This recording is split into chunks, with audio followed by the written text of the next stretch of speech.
kakalimutan nyo yung ano nyo boundaries nyo Kakalimutan nyo yung boundaries nyo. Una sa lahat, hindi nyo kami binabayaran dito para magtau-tauhan at gawin yung robot at gawin yung katatawanan sa harapan. Pangalawa, hindi ako nag-board exam para lang hindi irespeto ng mga katulad nyo. Wala pa namang nararating sa buhay. Ang kakapal ng mga mukha nyo.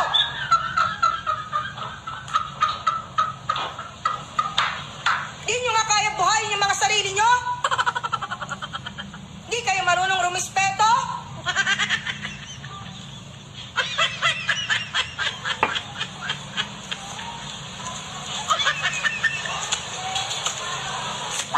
Mag-board exam din kayo para malaman nyo kung hanggang saan kayo.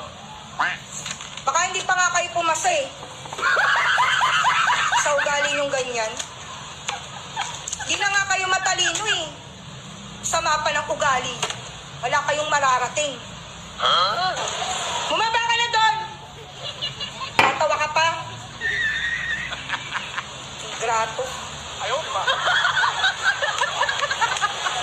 Galing squatter.